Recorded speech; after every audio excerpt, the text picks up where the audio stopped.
Terima kasih kerana memilih channel ini untuk mendapatkan berita terbaru setiap hari. Bagi anda yang pertama kali berada dalam channel ini, sila pertimbangkan untuk tekan butang like, subscribe dan komen video ini untuk penambahbaikan pada video akan datang. Berita politik. Salam sejahtera Malaysia. Berita terkini berkaitan dengan kes Bella 25 April 2022. Bertajuk kes Bella, NGO gesah tambah kaki tangan JKM. Berita penuh. Badan Bukan Kerajaan NGO yang dikenali sebagai Bantu-Bantu Malaysia mencadangkan penambahan kaki tangan di Jabatan Kebajikan Masyarakat JKM sebagai salah satu langkah mencegah penderaan terhadap kanak-kanak. NGO itu berkata demikian berikutan kes penderaan terhadap remaja Down Syndrome yang dikenali sebagai Bella ketika ditempatkan di sebuah rumah kebajikan.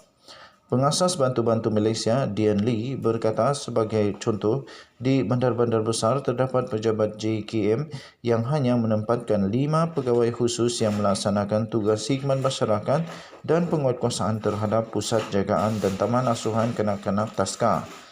Beban seumpama ini tidak seharusnya dibiarkan berterusan dan kerajaan perlu ambil langkah segera sebagai langkah untuk menangani pelbagai isu yang berkaitan kanak-kanak khususnya, katanya dalam satu kenyataan semalam.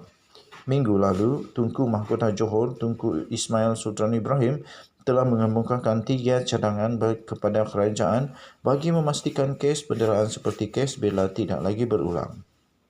Beliau mencadangkan agar kerajaan menambah baik undang-undang seperti Akta Kanak-Kanak 2001, menggesa JKM mengaudit semua pusat jagaan kanak-kanak sedia ada yang diluluskan serta menutup segera pusat jagaan kanak-kanak yang tidak berdaftar dengan JKM atau beroperasi secara haram. Lee yang juga adalah ahli Ikatan Demokratik Bersatu Malaysia Muda menjunjung kasih atas keprihatinan Tunku Ismail dan menggesa agar pusat sehenti bagi pendaftaran Taska diwujudkan. Proses pendaftaran kini melibatkan beberapa agensi yang berbeza. Proses pendaftaran perlu dipermudahkan untuk menggalakkan pendaftaran. Kini hanya 460 Taska di rumah telah mendaftar dengan Jabatan Kebajikan Masyarakat, katanya. Tambahnya, JKM juga perlu menapis dan memeriksa latar belakang pemilik pusat asuhan atau pusat kebajikan kanak-kanak dengan pihak berkuasa lain bagi memastikan mereka yang benar-benar layak dan tiada rekod berkaitan jenayah. Selain itu, Lee turut menggesa kerajaan menambah baik khidmat talian kasih 15999 dengan turut menyediakan pakar kanak-kanak serta pakar psikologi.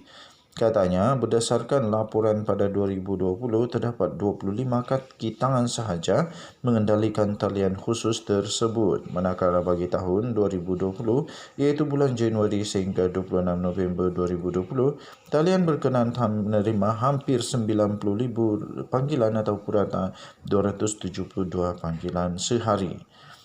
Khidmat talian kasih ini perlu diperluas ke seluruh negara secara berfasa dengan mewujudkan stesen-stesen tempatan bagi membolehkan semua negeri termasuk Sabah dan Sarawak memiliki khidmat lebih efisien bagi talian kasih ini sekaligus dapat menggerakkan agensi berkaitan atau penguatkuasaan, katanya. Kes Bella tular di media sosial tahun lepas selepas seorang wanita yang mendakwa remaja perempuan itu disimbah dengan air panas dan diikat ketika berada di bawah jagaan rumah bonda. Susulan itu, pengasas rumah bonda iaitu Siti Bainur Al-Razali, 30 tahun, didakwa atas 2 pertuduhan mengabaikan serta mendera remaja yang berusia 13 tahun itu sehingga menyebabkan mangsa mengalami kecederaan fizikal dan emosi di sebuah kondominium di Wangsa Maju di Kuala Lumpur antara Februari dan Jun 2021. Siti Bainun didakwa mengikut Seksyen 31(1)(a) Akta Kanak-Kanak 2001 yang membawa hukuman maksimum penjara 20 tahun atau denda RM50,000 atau kedua-duanya jika sabit kesalahan. Wanita itu bagaimanapun mengaku tidak bersalah atas kedua-dua pertuduhan. Sekian berita, salam sejahtera Malaysia. Jangan lupa tekan butang subscribe, like dan share. Malaysia kita punya, kita juga sama-sama. Jangan lupa. Kita jumpa lagi. Bye-bye.